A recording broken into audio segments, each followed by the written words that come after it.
नमस्कार, मैं हूँ शोभनी वर्मा और आप देख रहे हैं मूव मीडिया लखनऊ। आज जहाँ पे मैं उपस्थित हूँ ये एक अलग तरीके का धरना है।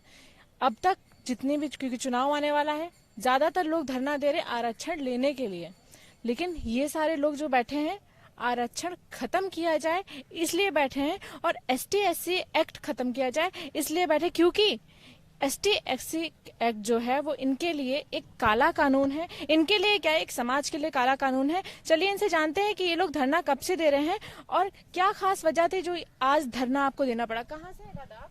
देखिए, मैं रविंदर जठेड़ी, महासचिव राष्ट्रीय जातिगत आरक्षण विरोधी पार्टी और सोनीपत हरियाणा से हूं। आज 2 अक्टूबर बापूजी की जयंती के अवसर पर, भारत के प्रधानमंत्री लाल बहादुर शास्त्री जी की जयंती के अवसर पर एससी एसटी एक्ट और जातिगत आरक्षण के खिलाफ 51 घंटीय सांकेतिक अनशन आयोजित किया गया। तो क्यों, क्या जरूरत पड़ी जो आपको बताएं ये अनशन देना पड़ा? देखिए, पार्टी पिछले काफी अरसे से सरकार से सत्याग्रह करती आ रही है कि एससी एसटी एक्ट और जातिगत आरक्षण सरीखी कुनीतियों और कुरीतियों को तुरंत समाप्त करे सरकार, लेकिन इन सब के बावजूद हमारी सत्याग्रह को दरकिनार करते हुए कि मौजूदा केंद्र सरकार द्वारा गत 2019 में, दिसंबर 2019 में 126वां संविधान संशोधन करते हुए एससी एसटी जो राजनीतिक आरक्षण था उसकी अवधि को 10 वर्ष तक विस्तार कर दिया। इसके बाद भी अभी मौजूदा संसद स्तर में देश की सरकार द्वारा संसद में बिना किसी चर्चा के ओबीसी आरक्षण को 127वां संविधान संशोधन दे करके बढ़ा दिया है, जो कि जनहित में नहीं है, राष्ट्रीय हित में नहीं है। राष्ट्रीय जातिगत आरक्षण विरोधी पार्टी सरकार की इन जन विरोधी नीतियों के खिलाफ एक राजनीतिक सत्याग्रह आंदोलन है। जिस तरह देश की तमाम राजनीतिक पार्टियों का एक मिशन होता है, एक ध्येय होता है कि वोट प्राप्त करनी और सत्ता हथियानी, इन सब के विपरीत राष्ट्रीय जातिगत आरक्षण विरोधी पार्टी का मिशन 2023 है एससी एसटी एक्ट और जातिगत आरक्षण सरीखी कुनीतियों और कुरीतियों के खिलाफ 2 अक्टूबर 2023 से देश भर में निर्णायक आंदोलन शुरू करना। उसकी सफलता की तैयारियों के मद्देनजर ही आज लखनऊ की पवित्र धरती पर 51 घंटीय सांकेतिक अनशन देश की तमाम सम्मानित जनता के सहयोग समर्थन से, देश के तमाम आरक्षण जातिगत आरक्षण विरोधी साथियों के सहयोग समर्थन से लगातार 55वें घंटे में प्रवेश कर गया है। तो अभी आप दादा कहाँ से आए हैं? आपको क्यों लगता है कि मतलब आरक्षण खत्म करना है? क्योंकि ज्यादातर लोग यहाँ पे आपके अगल बगल सब आरक्षण की मांग कर रहे हैं, तो आप क्यों आरक्षण नहीं चाहते हैं? भारत में योग्यता पे अयोग्यता को हावी किया जा रहा है।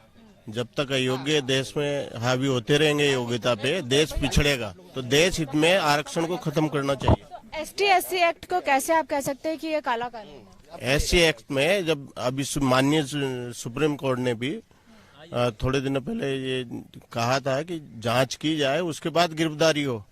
बिना जांच के आप किसी में जनरल कास्ट में गिरफ्तार कर लेंगे तो ये काला ही कानून है, इसका दुरुपयोग हो रहा है। क्योंकि अभी तक, क्योंकि ऐसे बहुत सारे केसेस सामने आ चुके हैं जिसमें एसटी एससी जो लोग होते हैं वो लोग, जितने भी जनरल ओबीसी कास्ट होते हैं उसके ऊपर कोई भी इल्जाम लगा देते हैं और तुरंत गिरफ्तार। हाँ, इसीलिए ये काला कानून है, ये दूर होना चाहिए। ये देश के ऊपर धब्बा है आजादी पे। तो आपको क्या लगता है कि सरकार इस पे कोई विचार करेगी? हाँ, करना चाहिए और हमारी पार्टी इसको हटाने के लिए प्रतिबद्ध है। तो अभी हम और लोग भी हैं, इनके पास भी चलते हैं। आप कहाँ से आए दादा? मैं सरोजनी नगर से आया हूँ। सरोजनी नगर से। तो यहाँ पे धरना क्यों दे रहे हैं आप? क्या मतलब ऐसा है कि आरक्षण आपको सही नहीं लग रहा है? क्योंकि ज्यादातर लोग आरक्षण की मांग करते हैं, आप आरक्षण हटाने की मांग कर रहे हैं। ये जो सरकार आरक्षण दे रही है, ये इसकी नीयत ये नहीं है कि दबे कुचलों को उठाया जाए। जो भी आरक्षण का समर्थन कर रहा है ये सब पॉलिटिकल आदमी है, इन लोगों को वोट चाहिए।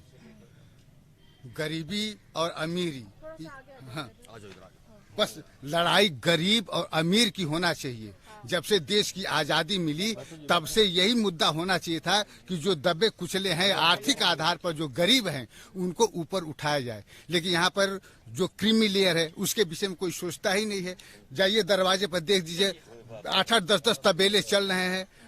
ये बोलेरो और क्या क्या गाड़ियां चल रही हैं, ठेका चल रहा है, चिमनी चल रहा है, और है क्या, लेकिन है क्या, ओबीसी है, उनको आरक्षण चाहिए। घर में एक कलेक्टर है, एक एसपी है, क्या है, तो दलित है, उनके लड़कों को क्या चाहिए, आरक्षण चाहिए। आरक्षण वही ले रहे हैं, और जिसको वाकई जरूरत है आरक्षण की, उनको तो आरक्षण मिल ही नहीं रहा है। तो गवर्नमेंट, ऐसी बात नहीं कि गवर्नमेंट जानती नहीं है या कोई भी पॉलिटिकल पार्टी जानती नहीं है, लेकिन वो लोग मुंह नहीं खोलते हैं केवल इसलिए उनका वोट कटेगा। और जो रिजर्वेशन ले रहा है वो खुद इतना बेईमान है कि वो जानता है कि हमको रिजर्वेशन की जरूरत नहीं है, फिर भी वो बेईमान जो है रिजर्वेशन ले रहा है। इसलिए इसकी लड़ाई जो है अभी शुरू हुआ है, ये लड़ाई दूर तक जाएगी। और जो हम लोग आरक्षण का विरोध कर रहे हैं, ये विरोध करने वाला समाज जो है सभ्य समाज है। ये नहीं चाहता है कि ये अपने विरोध को उग्र करे और ताकि जो है समाज को नुकसान पहुंचे। लेकिन इस बात को ये नहीं समझ रहे हैं। ये क्या चाहते हैं, हम उठ करके ट्रेन की पटरी उखाड़ें, ट्रेन को जलाएं, बस को जलाएं, तब ये हमारी बात सुनेंगे। हम जो है आराम से इनको समझा रहे हैं, तर्क से समझा रहे हैं कि अब आरक्षण को आजादी मिले 70 साल से ज्यादा हो गया, अब आरक्षण की जरूरत नहीं है। हम समाज में जितने लोग हैं, हम लोगों को जो है अगर आरक्षण नहीं देंगे ना, तो यही देश वाले लोग हैं ना, जो जनता है, वही बता सरकार के ऊपर हावी हो जाएगी। इसीलिए सरकार को हावी होने दीजिए। एक सरकार गिरेगी, दूसरी सरकार गिरेगी।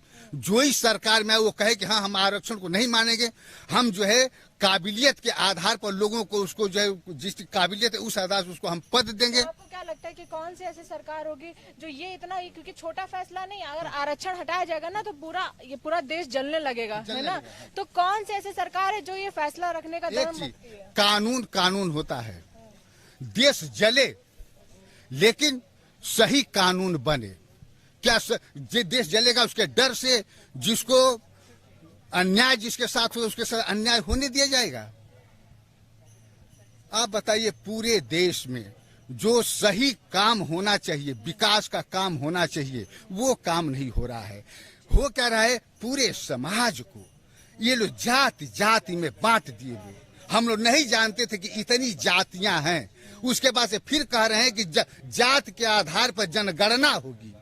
अब जात के आधार पर जनगणना होगी, जात के आधार पर कुनबा बनेगा, जात के आधार पर गांव बनेगा, जात के आधार पर शहर बनेगा, तो हो गया, देश का विकास हो गया ना। कहाँ से जात को मिटाया? जितनी भी कांग्रेस और बीजेपी जितने नेता हैं, ये लालची और चोर बेईमान जो दिल्ली और लखनऊ में बैठे हैं, ये पूरे समाज को बांटना चाहते हैं। अब कांग्रेस और बीजेपी को छोड़ दें अगर, तो जितनी भी पार्टियां हैं ना, सबका ये कहना है कि जाति जनगणना होनी चाहिए पूरे देश में। क्या लगता है कि जाति जनगणना अगर हो जाएगी तो कितनी बर्बादी होगी?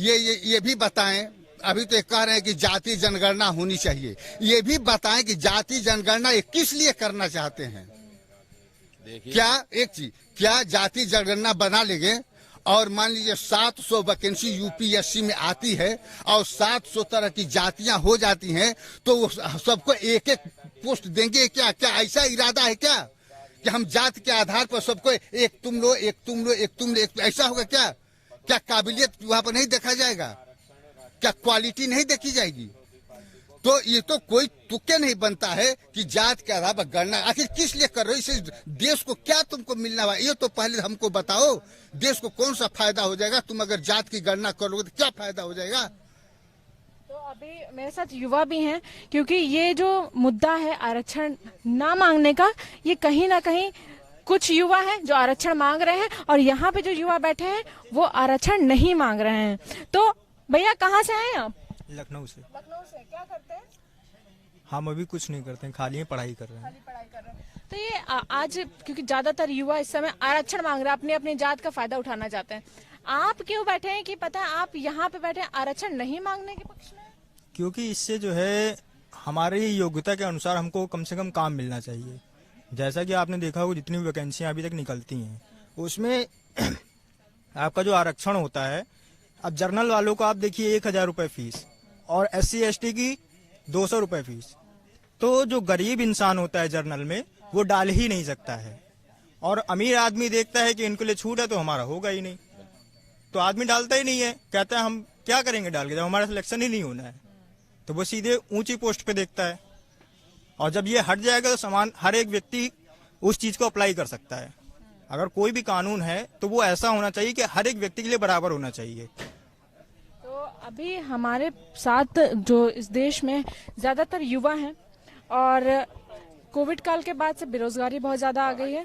ज्यादातर लोगों की मांगे रहती आरक्षण को लेकर कि उनको आरक्षण चाहिए जातिवाद के हिसाब से, लेकिन ये जो सारे लोग यहाँ पे बैठे हैं इनका हिसाब है कि आरक्षण नहीं होना चाहिए और काबिलियत के हिसाब से सबको अपना अधिकार मिलना चाहिए, सबको नौकरी मिलनी चाहिए। जैसे कि यहाँ पे एक दादा बैठे हैं, इन्होंने बोला कि अगर हम जातिवाद में ही और जाति जनगणना में बांट देंगे तो अगर 700 वैकेंसी निकलती तो हर एक एक वैकेंसी पे हम अलग अलग कास्ट को तो नहीं रख सकते हैं ना। तो इसमें क्या होगा कि इंसान जो है, जो भी आप नौकरी का सच में हकदार है उसको नौकरी नहीं मिलेगी, सिर्फ जात पात को देख के उसकी नौकरी मिल जाएगी। तो कहीं ना कहीं इन लोगों का जो आंदोलन है इसका हम समर्थन करते हैं और जो आरक्षण वाली चीजें हैं ना वो इस देश से खत्म होनी चाहिए। इसलिए क्योंकि ज्यादातर युवा है, बहुत सारे युवा काबिल हैं और जो लोग काबिल नहीं है उनको एक पद मिल जाता है और काबिल लोग हमेशा ऐसे ही बैठे नजर आते हैं। तो उम्मीद यही करते हैं कि जो इनके मांगे हैं उस पर सरकार विचार करे, कोई भी सरकार आए, क्योंकि विधानसभा चुनाव आने वाला है, इसके बाद भी कोई भी सरकार आती है, बस जो ये मांग कर रहे हैं उस पर एक बार उन्हें विचार करना चाहिए। कैमरामैन शिवम के साथ शोभनी Verma, Lucknow. Subscribe now and press the bell icon. Never miss an update.